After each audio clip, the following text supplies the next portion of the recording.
Hey guys! Today we're diving deep into a super serious topic: narcissistic abuse in gang stalking. I know, right? Heavy stuff.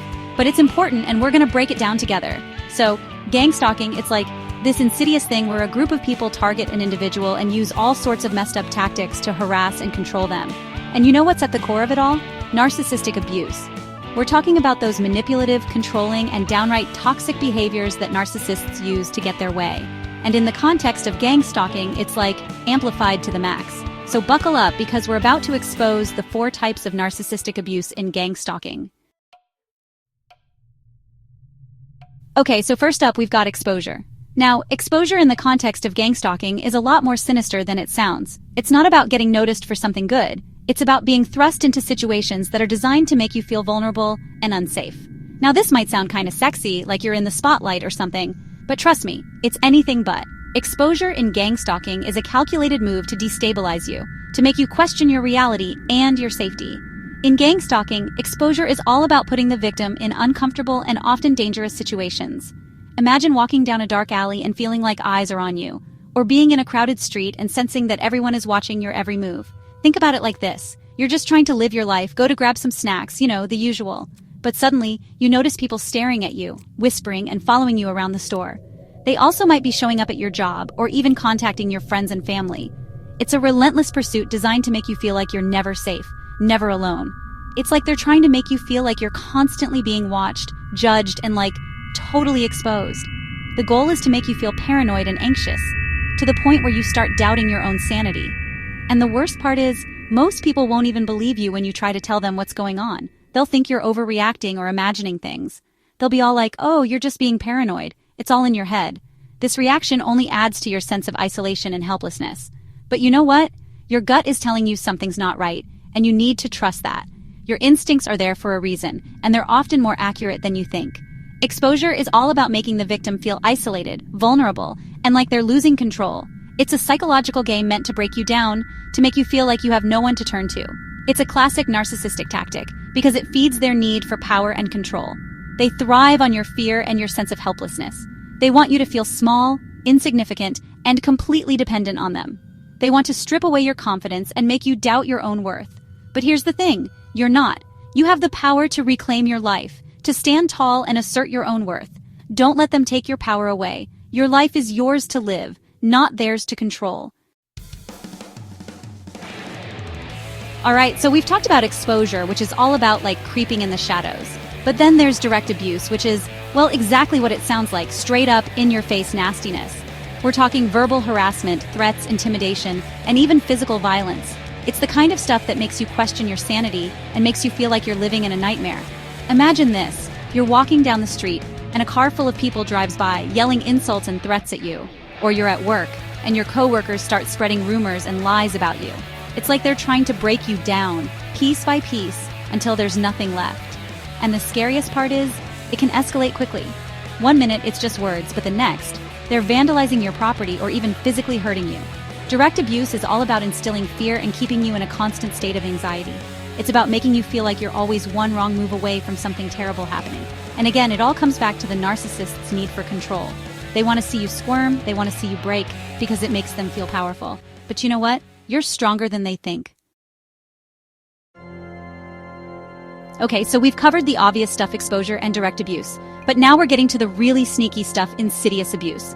This type of abuse is often so well hidden that it can be difficult to identify, even for those who are experiencing it. It's not about physical harm or overt threats. It's about subtle manipulation and control. This is the kind of abuse that's so subtle, so covert, that you might not even realize it's happening at first. It can start with small, seemingly insignificant actions that gradually escalate over time. These actions are designed to undermine your confidence and sense of self-worth. It's like death by 1,000 paper cuts.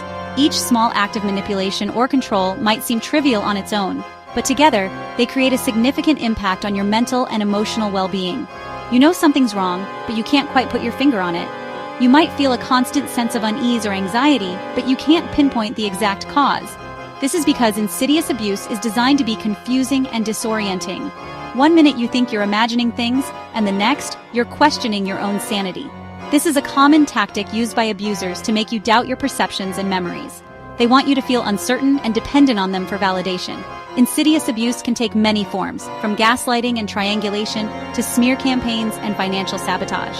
Gaslighting involves making you question your reality, while triangulation involves pitting you against others to create conflict and confusion. It's all about manipulating you, controlling you, and making you doubt yourself. The abuser wants to maintain power over you by keeping you off balance and unsure of yourself. Imagine this. You're in a relationship, and your partner constantly puts you down, makes you feel inadequate, and questions your memory. They might say things like, "You're too sensitive," or "You're overreacting," to dismiss your feelings and concerns.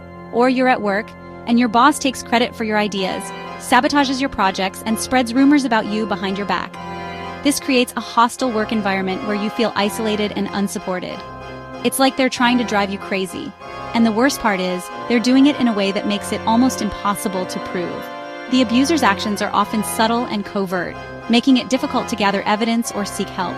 Insidious abuse is all about breaking down your self-esteem, your sense of reality, and your ability to trust your own judgment. Over time, you might start to believe the negative things the abuser says about you, leading to a loss of confidence and self-worth. It's about making you feel like you're going crazy so that you'll be more dependent on them. The abuser wants you to rely on them for validation and support, creating a cycle of control and manipulation. But here's the thing, you're not crazy. You're not weak. Recognizing the signs of insidious abuse is the first step towards breaking free from its grip. It's important to trust your instincts and seek support from trusted friends, family, or professionals. Remember, you deserve to be treated with respect and kindness. Alright, last but not least, we've got emotional starvation. This is a deeply insidious form of psychological manipulation that can leave lasting scars on a person's soul. And let me tell you, this one's a real heartbreaker. Emotional starvation is not just about feeling sad or lonely. It's about a calculated effort to deprive someone of the emotional sustenance they need to feel human. Because it's all about depriving you of the love, affection, and validation that you need to thrive. Imagine reaching out for a hug and finding nothing but emptiness, or looking for a comforting presence and finding only an empty chair. It's like being stranded in the desert without a drop of water. The emotional desolation can be just as parching and life-threatening as physical dehydration. You wander through a barren landscape, desperate for a single drop of kindness or understanding. In the context of gang stalking, emotional starvation is often used to isolate the victim and make them more vulnerable to other forms of abuse. The constant surveillance and harassment make you question your reality, pushing you further into isolation. The stalkers might try to turn your friends and family against you, spread rumors about you, and create a web of lies that entangles your social circle. They aim to cut off your support system, leaving you adrift in a sea of doubt and mistrust, or even sabotage your romantic relationships. They might plant seeds of doubt, create misunderstandings, or directly interfere to ensure that you feel unloved and unwanted. They want you to feel like you have nowhere to turn, no one to trust, but them. This isolation is a powerful tool to break down your defenses and make you more susceptible to their control. And the worst part is, they might even pretend to be your friend, offering a false sense of security. They might extend a hand in friendship, only to pull it away when you need it most, offering you support and validation, making you believe that they are the only ones who understand you. This false support can be incredibly confusing and disorienting. This push and pull dynamic keeps you in a constant state of emotional turmoil, never knowing when the rug will be pulled out from under you. It's like they're dangling a carrot in front of you, always just out of reach. They promise love, support, and validation, but never truly deliver. This constant striving for something unattainable can wear down your spirit and make you feel perpetually inadequate. Emotional starvation is all about breaking your spirit, crushing your soul, and making you feel completely worthless. It's a slow, painful erosion of your self-worth and identity, and making you feel completely worthless. The goal is to make you believe that you are nothing without their approval, that your value is tied to their whims. It's about making you believe that you're unlovable, that no one could ever truly care for you. This belief can be incredibly damaging and hard to shake. They want you to internalize these negative beliefs, to carry them with you like a heavy burden. But here's the truth. You are worthy. You are deserving of love. Genuine, unconditional love that doesn't come with strings attached. You have the power to reclaim your sense of self. And no matter what anyone says or does, your worth is intrinsic and undeniable. If you found this video helpful, please give it a big thumbs up and subscribe to my channel for more videos on gang stalking, narcissistic abuse, and other important topics. Until then, remember the goal is to overcome, survive, and thrive in 2025 and beyond.